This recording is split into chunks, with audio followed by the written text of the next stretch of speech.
The night howled around us when he drew near. The campfire crackled low, but it wasn't the fire warming my skin. It was him, the man I had hired as a mercenary, the stranger to whom I had given the last jewels of my traitorous bloodline, was now so close I could feel the heat radiating from his body like a living furnace. "Are you sure?"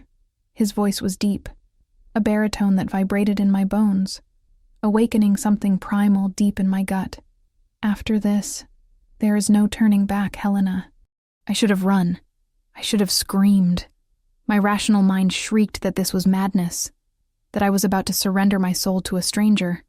But when his gray eyes met mine, something ancient whispered within me, something that recognized this man, even before I knew him, something that yearned for this monster. His eyes changed. The stormy gray gave way to gold, a lupine gleam that should have terrified me, and for an instant, I saw it. I saw the beast sleeping beneath the man's skin. I saw the gigantic wolf he hid. I saw the king everyone feared. "My soul knows yours," I whispered, not understanding where those words came from. He growled softly, a sound that vibrated in the air between us, making my heart race not from fear, but from something far more dangerous: desire, belonging, destiny. And then his lips touched my neck, and his teeth sank into my skin, and the world exploded in colors I had never seen before. I knew, with a certainty that transcended all logic, that my life would never be the same, that I had been found, that I was his. If you want to know how I reached that moment, how a fugitive lady, betrayed by her own father and the man she loved, ended up in the arms of the Shadow Alpha King, hit the like button and subscribe to the channel. Tell me in the comments, where are you listening to me from right now? Come with me. This story is mine, but now it's yours too. It all began 3 days before, when I was merely a bargaining chip in my own father's hands. I always knew my father didn't love me, not the way fathers should love their daughters, at least. To Lord Lionel of Valamore, I was an extension of his property, a mare of fine breeding to be sold for the right price, a coin of flesh and bone to pay for his gambling debts and his rotten ambitions. But that night, as the rain lashed against the library windows and I watched hidden behind the slightly ajar door, I understood that even my darkest expectations had been too generous. My father didn't just see me as merchandise, he was auctioning me off. The Valamore Manor library always smelled of old leather and tobacco. It was the only room in the house where I felt almost safe, where I had spent hours of my childhood lost among maps and stories of distant lands. But that night, the air was polluted by a different odor, a heavy scent of roses that seeped through the cracks in the door and made me immediately nauseous. The scent of Duke Cassian of Thornwood. I had arrived there by accident, or perhaps by instinct. Something within me knew I needed to listen, that I needed to understand what was being plotted in the shadows of my own home. My bare feet made no sound on the Persian rug as I approached, my heart hammering against my ribs like a bird trying to escape a cage. 50,000 gold coins. Cassian's voice cut the silence. It was a cultured voice, smooth as velvet, but there was something crawling beneath it, something that made my skin crawl even through the wood separating us. "And the full forgiveness of your debts to the crown. It is more than a generous offer, Lionel." Through the crack, I could see them. My father sat in his favorite armchair, his face aged and marked by years of excess, his eyes calculating numbers like a cattle merchant. Cassian stood by the fireplace, the flames casting dancing shadows on his face. He was handsome. That was the worst of it. Duke Cassian of Thornwood had the kind of beauty that poets sang about, that maidens sighed over in their needlework. Blonde hair like ripe wheat, a sculpted jawline, eyes of such a clear blue they seemed made of ice.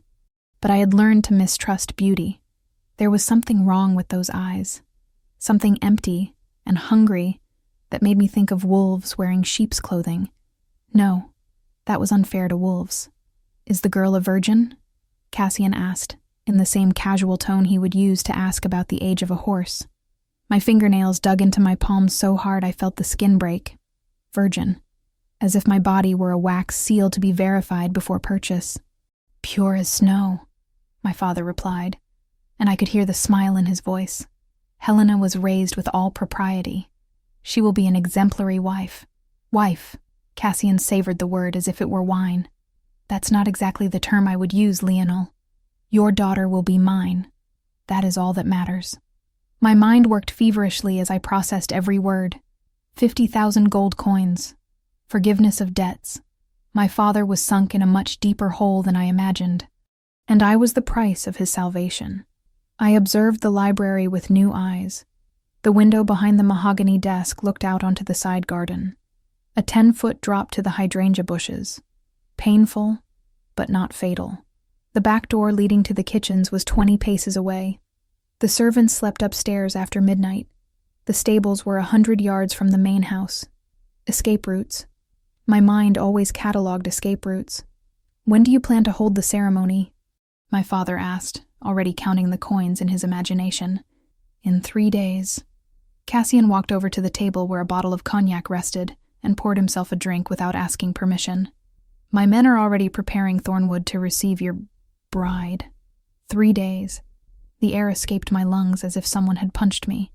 3 days until I became that man's property. 3 days until my life as I knew it ended. There is one small problem, my father said, and for the first time his voice held a note of hesitation. Helena has a suitor, a young knight named Gale. Nothing serious naturally, but she might resist. Gale. The name shot through my chest like an arrow. My Gale. The golden-haired knight with the gentle smile who had courted me in secret for 6 months. The man who whispered promises of eternal love under the garden stars. The only ray of light in the suffocating darkness of my existence. Cassian laughed. It was a low, icy sound that made me shiver. Resist? He twirled the glass between his long fingers. Lionel, I don't care if she resists. In fact, I prefer it that way. The hunt is always more satisfying when the prey tries to run. My stomach turned. I knew men like Cassian. Men who saw cruelty as amusement. Who fed on others' fear like vampires fed on blood. Men who broke beautiful things for the simple pleasure of destroying. I would like to see her, Cassian suddenly said, placing the glass on the table. Now. I recoiled a step, panic freezing my veins. I couldn't be found there. I couldn't let them know I had heard every word, that I was already planning my escape. But before I could move, the door flew open completely. My father stood there, his face red with embarrassment and fury. And behind him, Cassian watched me with those icy eyes, a slow smile spreading across his perfect lips. Lady Helena, he purred. What a charming coincidence. It wasn't a coincidence. I saw it by the gleam in his eyes. He knew I was there the whole time. He had let me listen on purpose. Your Grace. My voice came out steady, despite the terror running through my veins. Years of etiquette training were good for something, after all. Forgive me, I was just looking for a book. At 11 at night, barefoot, Cassian approached, every step calculated, predatory. You are a terrible liar, my dear. But don't worry. I appreciate a little fire in my possessions. He was too close now. The scent of roses suffocated me. So sweet it was nauseating. And then his hand rose, icy fingers touching a lock of my dark hair. I didn't move. I didn't back away. Retreating would be showing fear. And something told me Cassian fed on fear, like other men fed on bread. Hair like the night, he murmured, winding the strand around his fingers with an obscene slowness. Skin like marble, eyes like the deep forest. You will be a magnificent addition to my collection, Lady Helena. Collection. Not wife. Collection. I am a person, I said, every word sharp as glass. Not an object for your display case. Cassian's smile widened, and for an instant, his eyes shone with something that looked almost like admiration. You have claws, little cat. He released my hair, but didn't back away. That will make everything much more interesting. In 3 days you will be mine, Lady Helena. And then we will have all the time in the world for me to teach you about your new place. He turned to my father, dismissing me as if I no longer existed. The deal is closed, Lionel. My men will come for her on the morning of the 3rd day. Make sure she is presentable. And then he left, taking that cloying rose perfume with him, and leaving behind only the echo of a threat. My father didn't look at me. He didn't apologize. He just mumbled something about the best for the family, before disappearing up the stairs. and I was left standing there, alone in the library that no longer offered me any comfort. 3 days. I had only 3 days, but I had Gale. I ran to my room with my heart thundering. The rain continued to lash against the windows as I lit a single candle and sat down at the desk. My hands trembled as I picked up the quill and parchment, but my mind was crystal clear. Gale, my love, my father sold me to Duke Cassian. The ceremony will be in 3 days. I would rather die than belong to that monster. Please, help me escape.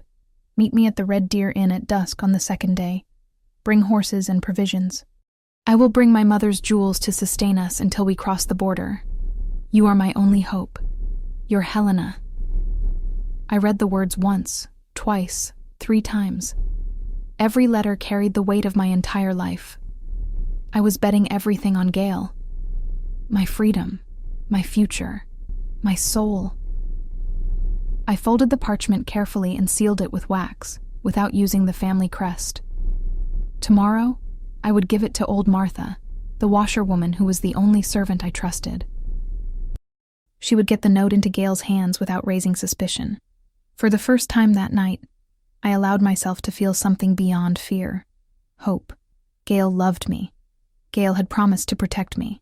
Gale was my knight in shining armor, the hero of the stories I read as a child. I lay down in bed still dressed, unable to close my eyes.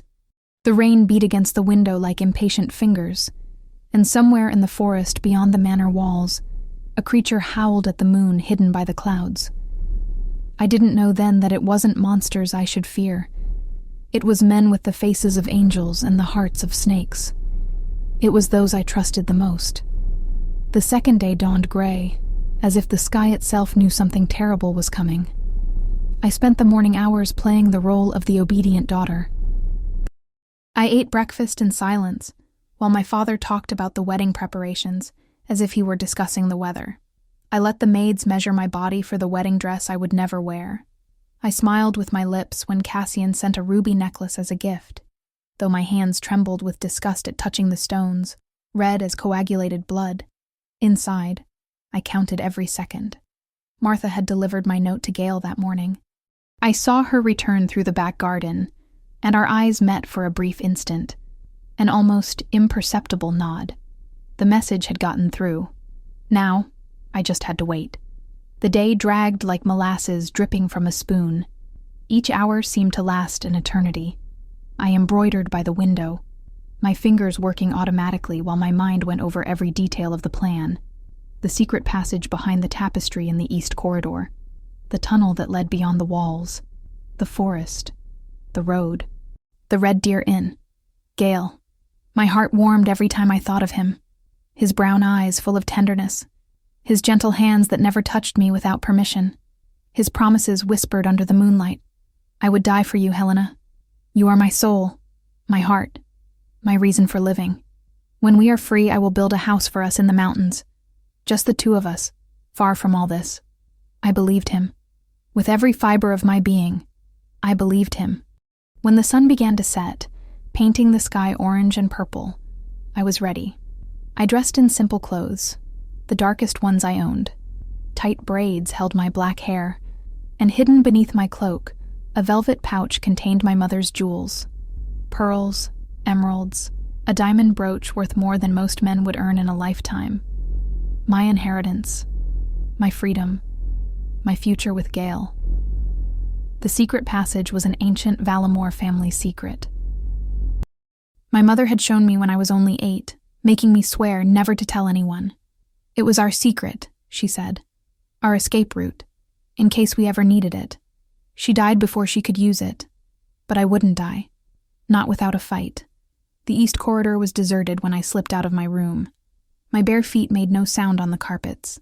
I carried my boots in my hands, my heart beating so loudly I was sure the guards could hear it from the other side of the castle. The tapestry showed a hunting scene. Wolves chasing a deer through a dark forest. How many times had I passed it without truly seeing it?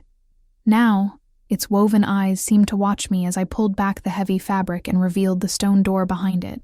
The tunnel swallowed me like the throat of a beast. The darkness was absolute. I had brought a candle, but the flame trembled so much in my hands that the shadows danced like demons on the damp stone walls. The air was thick, laden with the smell of wet earth and something old, forgotten.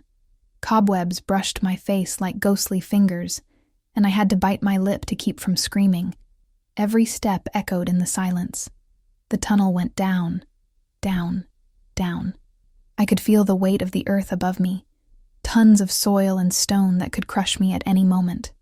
My breathing was too fast, too shallow. Panic scratched at the edges of my mind like an animal trying to escape. "Gale is waiting," I murmured to myself. "Gale is waiting, just a little further." When I finally emerged on the other side, the forest greeted me with its cold embrace. The rain had stopped, but the ground was still soaked. My feet sank into the mud the instant I started walking, the cold rising up my legs like icy hands. I put on my boots with trembling fingers, but they helped little. The dampness penetrated the leather, seeped between my toes, turning every step into a battle. The forest at night was a different world. The trees rose like black sentinels against the cloudy sky, their twisted branches forming a roof that blocked even the faintest starlight. Strange sounds came from all sides. The caw of invisible crows, the rustling of creatures in the shadows, the distant howl of something I preferred not to identify. Monsters, I thought. Stories spoke of monsters in these woods, but I kept walking. Because the monsters outside couldn't be worse than the monster waiting for me at home. My dress tore on a thorn bush. The fabric gave way with a sound that seemed too loud in the silence, and I stood paralyzed for a long moment, my heart in my throat, waiting for guards to emerge from the shadows. Nothing came, only the wind whispering through the leaves, bringing with it the smell of wet earth and decay. 2 hours, maybe 3. I lost track of time as I walked. My feet were numb with cold. My hands trembled incessantly, and with every step, I repeated his name like a prayer. Gale, Gale, Gale. When I finally spotted the lights of the Red Deer Inn shining between the trees, I almost cried with relief. The establishment was exactly as Gale had described. A dark wooden building with a red deer carved on the sign that creaked in the wind. Smoke rose from the chimney, promising warmth. Voices and laughter escaped through the cracks in the windows. And horses. 2 horses tied up in the side stable. He was here. Gale was here. I approached from the side of the building, keeping to the shadows. I couldn't just walk in the front door. A woman alone, covered in mud and with torn clothes, would attract too much attention. I needed to find Gale first. That's when I heard his voice. It came from a slightly ajar window on the ground floor. I would recognize it anywhere. That soft timbre that had so often whispered words of love in my ear. I crept closer, pressing myself against the wooden wall. And then, the words began to make sense. 20 gold coins for the emerald, a coarse voice said. That's my final offer. Are you mad? It was Gale, my Gale, laughing. That emerald is worth at least 100. The idiot said it belonged to her mother, a lady of ancient blood. Family jewels, understand? Idiot. The word hit me like a slap. And are you sure she'll come? Another man asked. She'll come like an obedient dog. Gale laughed again, and the sound I once thought musical now seemed like the screech of a rat. Helena is pathetic, so desperate for love that she believed every word that came out of my mouth. You are my soul, Helena. My heart, Helena. By all the gods, I nearly vomited every time I had to say that nonsense. My whole body went cold. Colder than the mud on my feet. Colder than the biting night wind. It was as if my blood had turned to ice in my veins, freezing every muscle, every nerve, every thought. The plan is simple, Gale continued, and I could picture him leaning back in a chair, that smug smile on the lips I had kissed so many times. She arrives with the jewels. I entertain her for a few hours, make her believe we're running away together, and when she falls asleep, I disappear with everything. When she wakes up, I'll be leagues away, and she'll be alone in the middle of nowhere, penniless and out of options. And if she tells her father, tell him what? That she ran away from home to meet a lover. Lionel will drag her back and hand her over to the Duke even faster. And I? He paused dramatically. I'll be rich enough never to have to court the daughters of decadent lords again. The men laughed, all of them, as if my destruction were a particularly amusing joke. I should have moved. I should have run, screamed, done something. But I was paralyzed, my back against the rough wall, tears streaming silently down my face beyond my control. It was all a lie. Every word, every touch, every promise. A lie, a lie, a lie. The pain was physical. I could feel it in my chest, a black hole opening where my heart used to be. It was as if someone had plunged a hand inside me and ripped out something vital, something I could never recover. My hand found the pouch of jewels hidden under my cloak, my mother's jewels, the last thing I had left of her, and I almost handed them over to a liar, a thief, a monster dressed as a knight. How long did I stand there? I don't know. Time lost its meaning. The cold lost its meaning. All that existed was that pulsing pain, that suffocating shame, that devastating certainty that I was an idiot who believed in fairy tales, an idiot who thought someone could truly love her. But then, something changed. The pain didn't disappear. The shame didn't lessen. But underneath it all, something new began to be born. Something hard and cold and relentless. Anger. I wasn't going back to my father. I wasn't going to surrender to Cassian. And I wasn't going to collapse here, in the cold and the mud, because of a man who never deserved my tears. I wiped my face with the back of my dirty hands. I straightened my shoulders. And for the first time that night, I looked at the dark forest, not with fear, but with determination. I needed help. I needed someone strong enough to protect me from Cassian, someone who couldn't be bought, intimidated, or seduced. I needed a real monster. And monsters, the story said, live deep in the forest. I turned my back on the inn, on the sound of Gail's laughter, on the naive girl I used to be, and I walked into the darkness. I didn't know what I would find there. I didn't know if I would survive the night, but I knew, with a certainty that burned in my veins, that I would rather face the creatures of the forest than return to the gilded cage that awaited me. The darkness swallowed me, and somewhere between the trees, something watched me. The forest had eyes. I could feel them on me as I walked. It wasn't paranoia. It wasn't fear creating ghosts in the darkness. It was something real, palpable, a tangible weight crawling over my skin like invisible fingers. Something was following me. I kept walking anyway. What did I have to lose? My father sold me. My love betrayed me. My life as Lady Helena of Valamore was over. If a creature of the forest devoured me that night, at least I would die free. At least I would die as myself. The moon had finally broken through the clouds, shedding its silver light between the twisted branches. Shadows lengthened and danced, transforming every tree into a sentinel, every bush into a lurking predator. My feet were numb with cold. My soaked dress weighed like lead. And somewhere during the walk, I had stopped shaking. That was a bad sign, I knew. When the body stops shaking, it means it's giving up the fight against the cold. You are lost, little human. The voice came from everywhere and nowhere.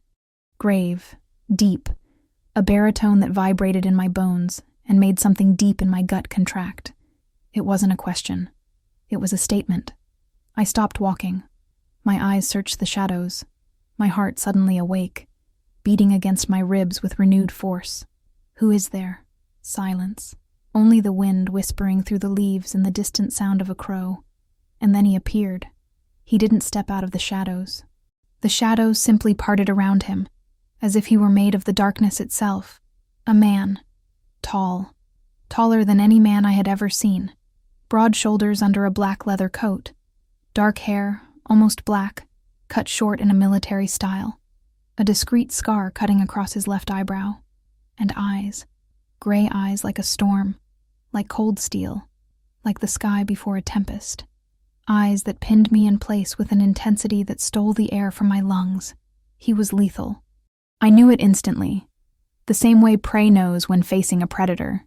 There was something in the way he moved. Every muscle controlled. Every step calculated. Something in the relaxed posture that wasn't relaxation, but the absolute confidence of a creature who knew he was the most dangerous thing in that forest. "You didn't answer my question," he said, stopping a few feet from me. Are you lost? No. My voice came out firmer than I expected. Perhaps it was the cold numbing my fear. Perhaps it was the fact that I had nothing left to lose. I am exactly where I intend to be. An eyebrow rose. The scar distorted slightly with the movement. In the middle of the forest of shadows? Alone? In the middle of the night? He tilted his head, studying me with a disturbing intensity. Are you brave or stupid, little human? Perhaps both, I replied. And you? Are you a bandit, an assassin, or something worse? He laughed. It was a low, guttural sound that vibrated in the air between us, making my skin prickle in a way that had nothing to do with the cold. Something worse, he admitted without hesitation. Definitely something worse. I swallowed hard. My rational mind screamed for me to run, but my feet seemed glued to the soaked ground. And there was something else, something strange happening inside me, a sense of familiarity that made no sense, as if I knew this man from somewhere, from some past life, from some forgotten dream. You are running away, he said. Again, it wasn't a question. I can smell the fear on you, and the anger, and the... He stopped abruptly, his eyes narrowing. What are you? The question threw me off. What do you mean, what am I? I am a woman, a human, that I can see. He took a step forward, and I instinctively took a step back. But there is something more, something in you that... He shook his head, as if dismissing an annoying thought. It doesn't matter. What do you want, little fugitive? Now. It was now or never. I reached under my cloak and pulled out the velvet pouch. The jewels clinked when I held them out to him, my fingers trembling with cold and adrenaline. Protection, I said. I need someone strong enough to get me out of the reach of a very powerful man. These jewels are worth a fortune. Rubies, emeralds, diamonds. They are yours if you help me. He didn't look at the jewels. His eyes remained fixed on me, gray and impenetrable. And who are you running from, little human? Duke Cassian of Thornwood. Something shifted in his face. Something subtle, almost imperceptible. A flash of recognition, perhaps. Or something darker. Cassian, he repeated slowly, savoring the name as if it were poison. The collector of beautiful things. What does he want with you? I am to be his wife tomorrow night. Or rather, I am to be his property. The bitterness escaped in every word. My father sold me to pay his debts, and I refused to be a monster's hunting trophy. So you ran away from one monster, he said, his lips curving into something that might have been a smile, and ran straight to another. That is quite poetic, don't you think? At least you are honest about what you are. The statement seemed to surprise him. For a long moment, he just watched me, those stormy eyes dissecting me layer by layer, as if he could see through my flesh and bones to the essence of what I was. You are interesting, he finally said. Most women would be crying, begging, promising anything. You are standing here, soaked in mud, trembling with cold, negotiating with a creature of the night as if you were buying fabric at the market. I don't have time for tears. I kept the pouch of jewels extended, though my arm began to ache. Do you accept or not? He moved so fast I didn't even see it. One instant he was 10 feet away. The next, he was right in front of me, so close I could feel the heat radiating from his body. And what heat? It was like standing next to a living furnace. After hours of biting cold, my body leaned toward him instinctively, desperate for that warmth. He smelled of pine and wet earth, night wind and something else. Something musky, wild, primal. Something that made my insides contract in a way completely inappropriate for the situation. He took the pouch of jewels from my hand without breaking eye contact. His fingers brushed mine for an instant, and the temperature difference shocked me. I was ice. He was fire. Do you have nothing but this gold? He asked softly. Nothing else to offer? I swallowed hard. There was something in the way he said that. Something loaded with meanings I didn't fully grasp. I have my life, I replied. Use the jewels and my life. Use both to get me out of Cassian's reach. I will do anything. Work as a servant, as a cook. Whatever it takes. I just need to disappear. He took a deep breath, and I saw him close his eyes for a moment. His jawline tightened. His hands clenched into fists at his sides. When his eyes opened again, Something had changed. The gray had become gold. Gold, like gold coins. Gold like the setting sun. Gold like a wolf's eyes. My heart stopped. "What are you?"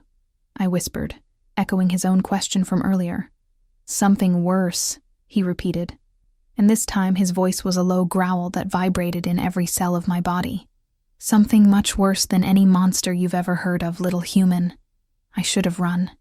Every survival instinct in my body screamed for me to run, flee, escape this creature whose eyes shone in the darkness like live coals. But I didn't run, because beneath the fear, something else whispered, something ancient and primal that recognized this man, this beast, this darkness. "Are you going to kill me?" I asked. The golden eyes studied me for an eternity, and then slowly he smiled. It was a predatory smile, full of teeth, full of dark promises. "No, little human. Killing you would be a waste." He opened the pouch of jewels and quickly examined the contents, without real interest. Then he tucked it into his coat and looked at me again. "You ran into the darkness, Helena." He said my name for the first time, and the sound in his voice made something inside me break and rebuild at the same time. "And the darkness caught you." I hadn't told him my name. I was sure I hadn't told him my name. "How do you—" "I know many things." He cut me off. "And you are right. Cassian is a monster. A crawling worm who has long deserved to be crushed. Helping you escape him will be pleasurable." He turned and started walking into the forest. "Come," he ordered without looking back. "There is a camp an hour from here. You need warmth and food before you freeze." I hesitated for only a second, and then, because I truly had nothing to lose, I followed the golden-eyed creature into the darkness. I had made a contract with a monster. A contract that, I would soon discover, would cost far more than jewels. It would cost my entire soul. He walked as if the forest belonged to him. There was no hesitation in his steps, no doubt about which direction to take. He skirted the roots that made me trip without looking. He brushed aside the low branches that scratched my face with a casual wave of his hand. The darkness that blinded me seemed to open before him like a curtain. I followed him in silence, concentrating all my energy on keeping pace. My body was beyond tired. Every muscle screamed with exhaustion. Every joint felt filled with sand. But I refused to ask to stop. I wouldn't show weakness before this creature. He didn't tell me his name. I didn't ask. Some things were safer when they remained unknown. The hour of walking stretched into a century. My mind wandered between the pain in my feet and the pain in my chest, between physical exhaustion and the emotional devastation I hadn't yet fully processed. Gale. His face kept popping up in my memory, that gentle smile that was only a mask. Those words of love that were merely tools. Idiot. The word echoed in my head in his voice. Idiot, idiot, idiot. "We're here." The stranger's voice snapped me out of my dark thoughts. I looked around, blinking to adjust my eyes. A clearing opened before us. In the center, a campfire crackled low, the flames casting dancing shadows on the surrounding trees. A dark leather tent was set up a few feet from the fire, and a horse, black as night, was tied to a nearby tree. The animal was immense, larger than any horse I had ever seen, with intelligent eyes that seemed to evaluate me with the same intensity as its owner. "Sit by the fire," he ordered, already moving toward the tent. "I will fetch blankets." I obeyed without argument. My legs simply gave out as I approached the flames, and I collapsed rather than sat, my knees sinking into the soft earth. The heat of the fire hit my face like a blessing, like the gentle hands of a mother stroking a feverish child. I closed my eyes and allowed the warmth to envelop me. For a moment, just a moment, I allowed myself to think of nothing. The sound of footsteps alerted me to his return. I opened my eyes to find him standing beside me, holding a thick wool blanket and a water skin. "Drink," he said, holding out the skin. "You are dehydrated." I accepted without arguing. The water was cold and clean, with a slight mint flavor that soothed my raw throat. I drank until he gently pulled the skin away from my lips. Slowly. "You'll make yourself sick." He placed the blanket over my shoulders. The fabric was surprisingly soft, and it carried a familiar scent. Pine. Wet earth. Him. I should have found it strange to be wrapped in the scent of a stranger, but at that moment, it was the most comforting thing in the world. Your feet, he said, kneeling in front of me. Let me see. What? No, You've been limping for half an hour. Your feet are raw. It wasn't a question. Let me see, or I will be forced to examine them against your will. There was something in his tone that made it clear he wasn't bluffing. Swallowing my pride, I extended my legs. He removed my boots with surprising care. His hands were large, calloused, a warrior's hands, but his movements were gentle, almost reverent. When the leather finally pulled away from my feet, I couldn't contain a groan of pain. The sight was horrific. Burst blisters, torn skin, dried blood mixed with mud. The hours of walking in the soaked forest had destroyed my delicate lady feet. He said nothing. He only examined the injuries with those eyes that had now returned to stormy gray, the lupine gold completely hidden. Then he stood up, went to the tent, and returned with a clean cloth and a small ceramic pot. "This will sting," he warned before beginning to clean the wounds with warm water. It stung. My God, how it stung. I bit my lip so hard I tasted blood, but I refused to scream. He worked in silence, methodically removing the dirt, applying an ointment that smelled of bitter herbs, bandaging each foot with almost medical precision. When he finished, I was trembling again, but this time it wasn't from the cold. "Why are you doing this?" I asked, my voice hoarse. "You don't know me. You owe me nothing." He sat down on the other side of the fire, his eyes fixed on the flames. "You hired me," he replied simply. "As long as our agreement lasts, you are under my protection." "That doesn't explain." I gestured vaguely to my bandaged feet, the blanket around me, the water and the warmth. All of this. For a long moment, he didn't answer. The flames danced between us, casting shadows that distorted his severe face. Then, so low I barely heard it, he said, "Perhaps I am tired of seeing beautiful things broken." Something in my chest contracted. It wasn't fear. It wasn't distrust. It was something more dangerous. Something I couldn't allow myself to feel. "You don't know me," I repeated. "How do you know I am something beautiful?" His eyes met mine across the flames. And in that moment, I saw something beneath the predator's mask. Something ancient and solitary. Something that recognized pain because it knew it intimately. "I know how to recognize value when I see it," he said. "And you, Lady Helena of Valamore, are worth far more than jewels and gold coins." I looked away, unable to sustain the intensity of that moment. The fire crackled between us, and for a while, it was the only sound in the clearing. Then, out of nowhere, a howl ripped through the night. My entire body froze. The howl came from close, very close, followed by another and another, a symphony of predators approaching. "Wolves?" I whispered, panic beginning to rise in my throat. He stood up in one fluid movement, his head tilted as if listening to something I couldn't perceive. His nostrils flared, and then his lips curved into something definitely not a smile. "Not wolves," he said. "Men. Cassian's guards." My blood ran cold. "How did they find me?" "Your fiancé has hunting dogs." The contempt in his voice was palpable. "They followed your trail from the manor." I tried to stand up, but my bandaged feet protested with agony.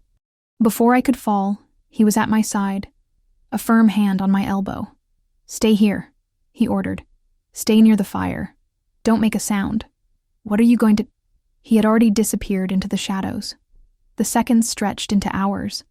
I remained motionless by the fire, my heart beating so hard I could hear it in my ears. The blanket slipped from my shoulders, but I didn't move to grab it. Every fiber of my being was focused on the darkness beyond the circle of light. And then the sounds began. A strangled scream, abruptly cut off, the clang of metal against metal, a growl that didn't sound human. More screams, the viscous sound of something wet hitting the ground. Then, silence. A silence so absolute that I could hear my own breathing, fast and shallow. He emerged from the shadows like a ghost. There was blood on his hands, on his face, staining the shirt that had once been white. His eyes shone golden again, animalistic, wild. I should have felt fear. I should have screamed, cried, fainted. But when he stopped before me, that predator covered in the blood of my enemies, I didn't feel fear. I felt safety. "It is done," he said, his voice husky. "They won't follow us. You killed them." It wasn't a question. It wasn't an accusation. It was just a statement. Yes. He didn't apologize. He didn't justify. He just stood there, waiting for my reaction. I swallowed hard. How many were there? 6. 6 men. He had killed 6 armed men in a matter of minutes. "What are you?" I asked for the second time that night. He knelt before me, those golden eyes capturing the light of the campfire. The blood on his face should have been grotesque, but somehow it looked right, as if he were made for violence, molded for protection. "Do you really want to know?" I should have said no. I should have kept my distance, the safety of ignorance. But something compelled me forward, something that did not answer to logic or survival instinct. "Yes," I whispered. "I want to know." He tilted his head, studying me with an intensity that made me feel naked despite all my layers of clothing. "I am an alpha," he finally said. "A wolf in man form. A monster from the stories they tell to scare children. And you, little human, have just made a contract with the most dangerous one of all." The words should have terrified me. They should have made me run screaming into the forest. Instead, I laughed. It was a hysterical, broken sound, born of exhaustion and shock, and all the emotions I had suppressed in the last few hours. But it was genuine. "A wolf," I said between laughs. I ran away from a man who wanted to collect me and ran straight into the arms of a wolf. He watched me laugh, an illegible expression on his face. "You are strange," he said when my laughter finally died. Most people go mad when they find out the truth. Perhaps I already have gone mad. I wiped the tears that had escaped during the fit of laughter. Or perhaps, after everything that happened tonight, a wolf man is the least frightening thing I've encountered. Something in his eyes softened, almost imperceptibly, but I saw it. "You need to rest," he said, standing up. "We still have a long way to go until we are truly safe. You can use the tent. I will keep watch. And you? Don't you need to sleep?" "I am an alpha." There was a touch of dark humor in his voice. "I don't need much sleep." He helped me up, a firm hand on my elbow as I hobbled toward the tent. His touch was warm through the fabric of my sleeve, so warm I could feel the heat radiating onto my cold skin. At the entrance to the tent, I paused. "What is your name?" I asked without looking back. "You know mine.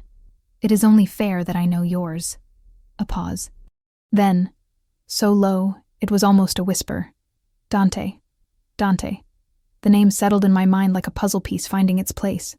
"Dante," I repeated, savoring the syllables. "Thank you, Dante, for saving me. Don't thank me yet, Helena." There was something in his voice I couldn't decipher. "You don't yet know the price you will have to pay." I entered the tent before he could see the shiver that ran down my spine. It wasn't fear. It was anticipation. I lay down on the soft furs that lined the floor, his scent enveloping me like a cocoon. Outside, I could hear the crackling of the campfire and the sound of his steps patrolling the clearing. I had made a contract with a wolf, a monster, an alpha, and for the first time since I fled the Valamore Manor, I felt safe. Sleep claimed me before I could reflect on what that meant. I woke up to the smell of roasted meat and the sound of birds singing. For a disorienting moment, I didn't know where I was. The leather ceiling above me was unfamiliar. The smell of pine and smoke was strange, and my whole body ached as if I had been run over by a carriage. Then the memories returned. My father, Cassian, Gale, the escape, the forest, Dante. I sat up too quickly and my head spun. I waited for the dizziness to pass before crawling out of the tent, blinking against the pale morning light. He was sitting by the fire, turning a rabbit on an improvised spit. The daylight revealed details that the darkness had hidden. The way his shoulders moved under his shirt, the economical precision of his gestures, the streaks of dried blood that still marked his hands, now mixed with dirt and hunting grease. He hadn't slept. I could see it in his eyes when he lifted his head to watch me, but there was no fatigue there. Only that constant vigilance of a predator who never lowered his guard. "You slept well," he said. It wasn't a question. "How long?" 4 hours. You needed it." He indicated a flat stone on the other side of the fire. "Sit, eat, we need to talk." The way he said that made my stomach contract, and it wasn't from hunger. Hobbling on my bandaged feet, I crossed the clearing and sat where he indicated. The heat of the fire was welcome against the morning cold. Dante cut a piece of meat and handed it to me on a broad leaf that served as a plate. I ate in silence, aware of his eyes on me, aware of every chew, every swallow. The meat was surprisingly good, seasoned with herbs I didn't recognize. "The men of Cassian I killed yesterday were only the first," he said when I finished eating. "He will send more. Cassian is not the type of man who accepts losing his possessions. I am not his possession. No." His eyes met mine. "But he doesn't know that yet." I swallowed hard. The heat of the fire suddenly felt insufficient against the cold spreading through my chest. "What are you suggesting?" Dante stood up and walked to his tent, returning with something that gleamed in the morning light. A silver dagger, with runes carved on the blade that seemed to pulse with a light of their own. "Cassian is not just a duke," Dante explained, twirling the dagger between his fingers with familiarity. "He practices magic. Blood magic, specifically. And you spent enough time in his presence that he has a thread of connection to you." I remembered Cassian's icy hand touching my hair, the way he leaned in to smell my skin, the shiver of disgust that ran through me. "Can he track me?" "Not directly, but he can sense your general direction, your approximate distance. That's why the guards found us so quickly." Dante stopped twirling the dagger and looked at me directly. "There is a way to break that connection, to make you completely invisible to him." "How?" The silence that followed was heavy, laden with meanings I didn't fully grasp. "Cassian's magic works because you belong to no one," Dante said slowly, as if choosing each word with care. "You are unmarked, without supernatural protection. Easy prey for any predator who wants to claim you." My heart began to beat faster. And if I belonged to someone, his connection would be overridden, erased, replaced by something much stronger. His eyes flashed gold for an instant before returning to gray. The mark of an alpha. The word hung in the air between us. Mark. I had heard stories, whispers among servants about the creatures of the forest, about how they claimed their mates, about the bite that linked two souls forever. "Are you asking me to be your mate?" "No." The answer was quick, almost defensive. "The protection mark is not the same as a mate bond. It is temporary. It lasts only until the threat is eliminated. Afterward, it disappears naturally." I studied his face, looking for signs of a lie, but he held my gaze without hesitation, without blinking. "And what would that involve?" "The mark?" Dante approached. Every step was controlled, deliberate, giving me time to retreat if I wanted to. I did not retreat. When he stopped before me, so close I could feel the heat radiating from his body, my breath had become shallow. "A bite," he said, his voice low, husky. "Here." His finger lightly touched the curve of my neck, where the shoulder met the throat. The touch was brief, but it burned like a coal. "My teeth in your skin, my essence in your blood. You would carry my scent, my protection, my mark." I swallowed hard. My mouth was dry, my heart thundering. "Will it hurt?" At first. His eyes searched mine, and I saw something there that made me shiver, something hungry and controlled at the same time. "Afterward, no." "And you? What do you gain from this?" The question seemed to surprise him. He stepped back, his brow furrowed. "I already have your jewels. That doesn't answer my question." For a long moment, he just watched me. The fire crackled between us. The wind whispered in the trees. And then, so low I barely heard, "Perhaps I am tired of being alone." The confession hit me like a physical blow, not for the pain in it, but for the vulnerability. This man, this alpha, this creature of violence and shadows, was admitting loneliness to a stranger he had only met a few hours ago. "All right," I said before I could change my mind.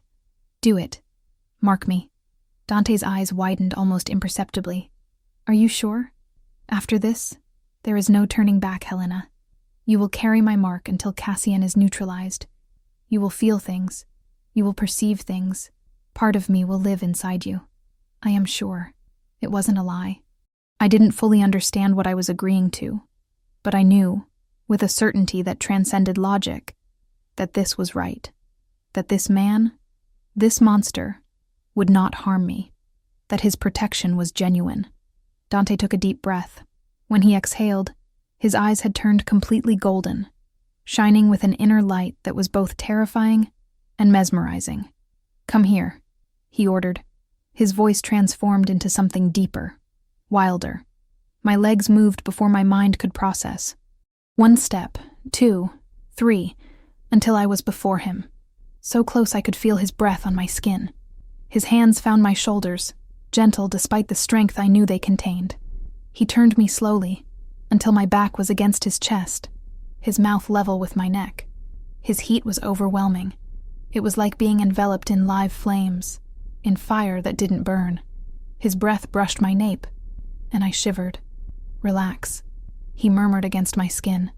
"The more you fight, the more it will hurt." I closed my eyes. I focused on breathing, on feeling, his heat surrounding me, the scent of pine and wet earth filling my lungs, the sound of his breath deep and controlled, the way his body seemed to mold to mine, as if we were made to fit. And then, his lips touched my neck. The kiss was soft at first, almost a caress, his lips tracing the path from my jaw to my shoulder, leaving a trail of fire in their wake. My head instinctively tilted to the side, offering more access, more skin, more of myself. I shouldn't have been feeling this, that heat spreading through my gut, that primal desire that made my hands tremble, that overwhelming need for more. Helena. My name in his mouth was a prayer and a curse at the same time. Last chance. Tell me to stop and I will stop. Don't stop. The words slipped out before I could stop them. Please, don't stop. A low growl vibrated in his chest, reverberating through my entire body, and then his teeth sank into my skin. The pain was instant and devastating. It was like being struck by lightning, every nerve in my body screaming at the same time. I wanted to scream, but my voice was gone, stolen by the shock of the sensation. And then, something changed. The pain transformed. It didn't disappear, but merged with something else. Pleasure. Not the physical pleasure I knew, but something deeper, more primitive.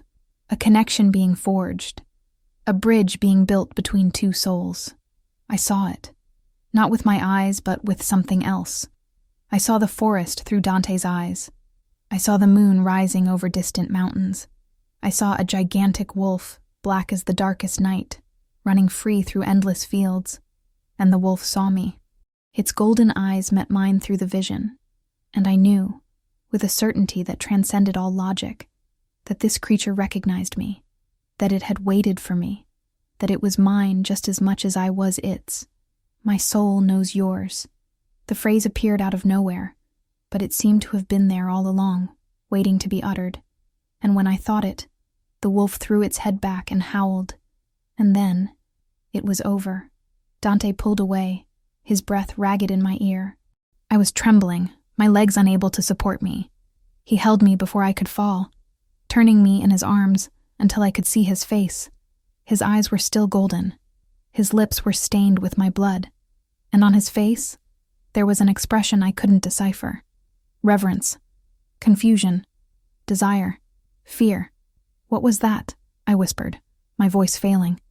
That shouldn't have happened. His voice was hoarse, broken. You shouldn't have seen. You shouldn't have felt. But I saw. The wolf. I saw you. Dante closed his eyes, an expression of pain crossing his face. A protection mark does not create a connection like that, he said, the words seemingly torn from him. That only happens when... He stopped abruptly. When what? Silence. A silence so heavy I could feel it pressing against my skin. Dante. I touched his face, forcing him to look at me. When what? His eyes opened. Gold met green. And in those eyes I saw the truth before he uttered it. When souls are compatible, he whispered. When they are destined mates. The words hit me like a wave. Mates. Destined. Me. Him. That can't be right, I said, though my heart knew it was. You are. I am. I know. He let out a bitter laugh. Believe me, I know. But the mark doesn't lie, Helena. The bond doesn't lie. You are. He swallowed hard, as if the next word cost him everything. You are my mate. My mate. The words echoed in my mind, in my soul, in the newly created space between us that pulsed with a connection I couldn't explain. I should have been terrified. I should have backed away, questioned, demanded explanations. Instead, I raised my hand and touched the mark on my neck. The skin was warm, sensitive, but not painful. And when my fingers touched it, I felt an echo of Dante, his presence, his protection, his soul intertwined with mine. So that's why you smelled me differently in the forest, I said slowly, the pieces fitting together. That's why you saved me without even knowing me. I didn't know what you were, he admitted. Not consciously, but my wolf knew. My wolf recognized you the instant you entered that forest. We were silent for a moment, the weight of the revelation hanging between us. Then, something occurred to me. You said the mark was temporary, that it would disappear. Pain crossed his face. The protection mark is temporary. But what happened between us? He shook his head. That is forever, Helena. You are my mate, and I am yours. There is no undoing that. Forever. The word should have terrified me. I barely knew this man. I barely knew his name a few hours ago. But when I looked into his eyes, when I felt the connection pulsing between us like a second heart, I didn't feel fear. I felt peace. And now? I asked. Dante studied me for a long moment. Then, slowly, a smile curved his lips. Not the predatory smile from before, but something softer, more vulnerable. Now, he said, I take you home. My home, where you will discover exactly who you have just bonded with. There was something in his tone that made me narrow my eyes. Who are you, Dante? Truly? The smile widened but didn't reach his eyes. You will find out soon, little mate. Soon. And as he helped me up, as we packed up the camp and mounted the immense black horse, I couldn't shake the feeling that I was about to discover something that would change everything once more. The Valamore castle never seemed so small to me. I saw it now through different eyes. Eyes that had witnessed the vastness of the forest, the violence of an alpha, the immensity of a bond that transcended everything I knew. The towers that once seemed imposing were now just stacked stones. The walls that imprisoned me my whole life were just obstacles to be torn down. And they would be torn down. Today. Dante rode beside me in silence. We had traveled all night, stopping only to change horses at a station I didn't recognize, where men in black armor greeted us with bows too deep for a simple mercenary. I had asked. He didn't answer, but I knew. Through the bond that now pulsed between us, I could feel fragments of him, his iron determination, his controlled fury, and something else, something he tried to hide. Nervousness. Why would an alpha be nervous?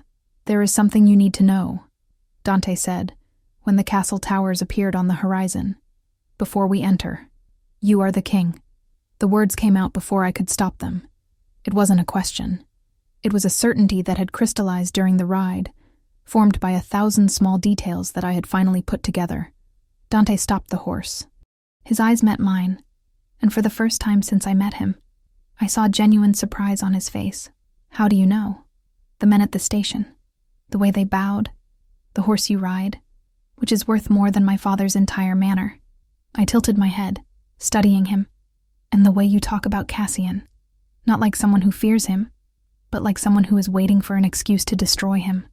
A slow smile spread across Dante's lips.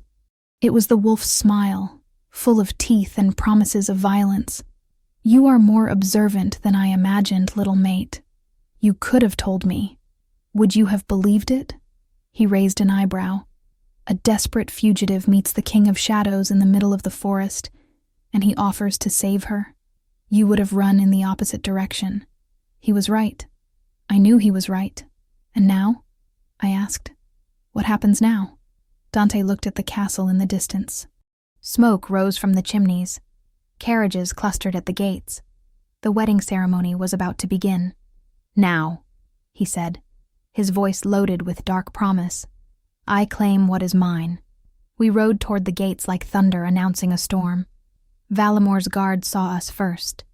Their spears went up, shouts of warning echoed from the walls. But before they could do anything, the sound of hooves thundered behind us. I looked back and my breath caught. An army emerged from the forest. Not dozens, but hundreds of knights in black armor, carrying standards I recognized from the stories my mother told. The silver wolf on a field of ebony, the symbol of the supreme king, the alpha of alphas. Dante had not brought just his protection. He had brought his war. The gates opened without resistance. No one was crazy enough to face that army. And as we rode through the inner courtyard, I saw familiar faces contorting in shock. Servants who watched me grow up. Guards who pretended not to see me cry. And there, at the top of the staircase leading to the main hall, 3 figures that made my blood boil. My father, pale as wax. Cassian, his blue eyes wide with fury. And Gale. My sweet lying Gale, trying to hide behind a pillar like the coward he always was. Dante dismounted first, then helped me down. His hand remained in mine as we walked up the steps, a constant reminder of his presence, his protection. "What is the meaning of this?" Cassian growled, stepping forward.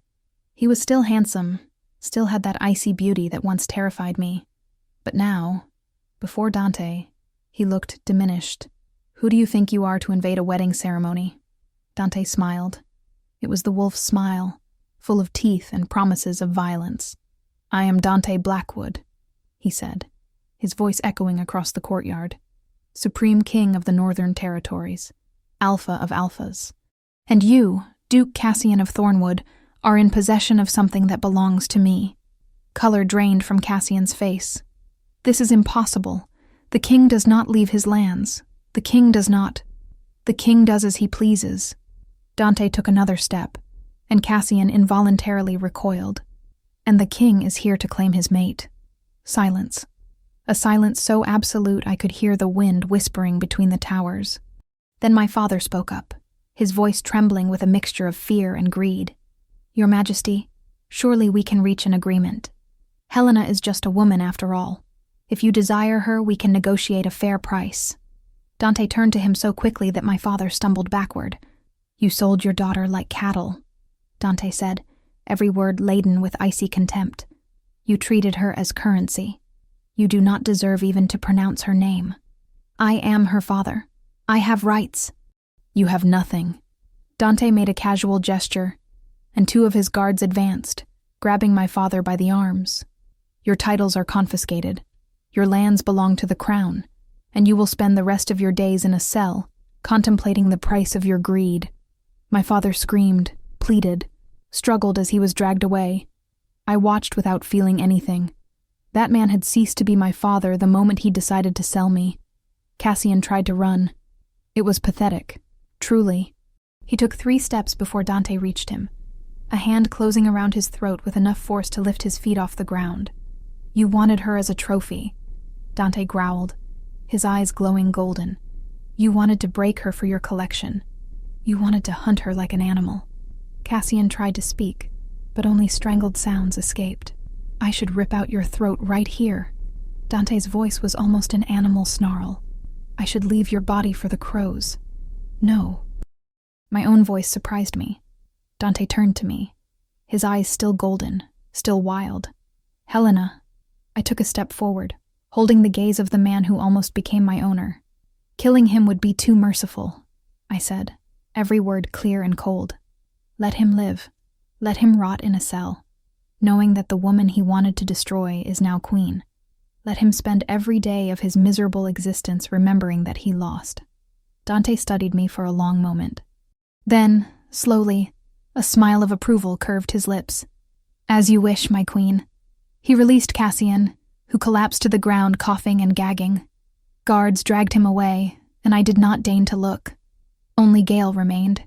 He had emerged from behind the pillar, likely calculating his chances of escape. When our eyes met, he had the audacity to smile, that gentle smile I once loved.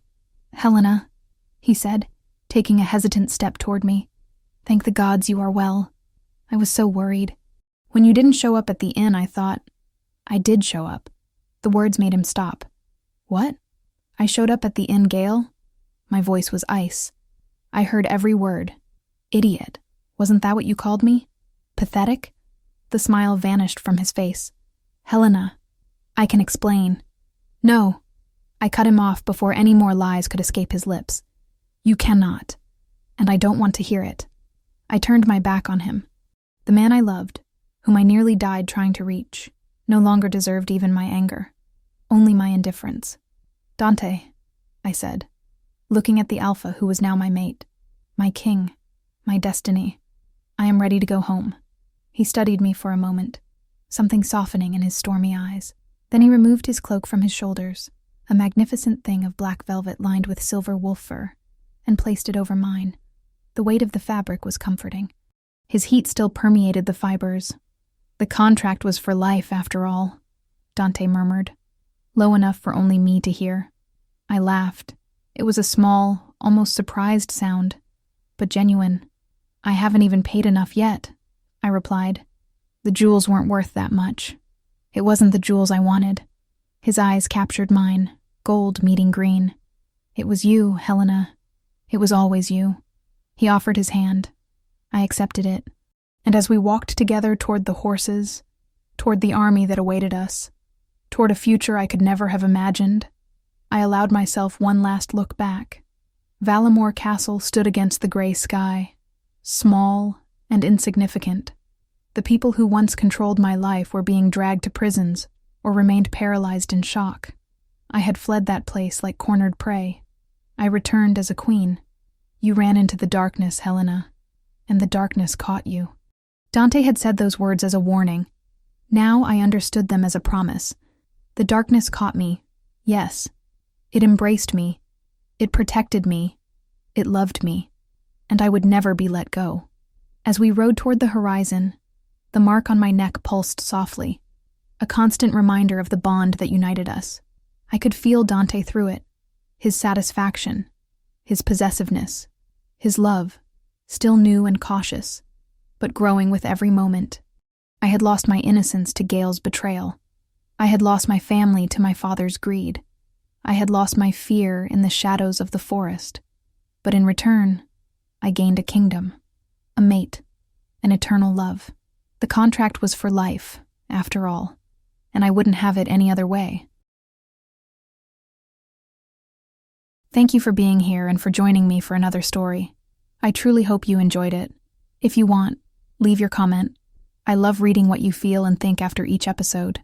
Thank you for the love, and see you in the next story.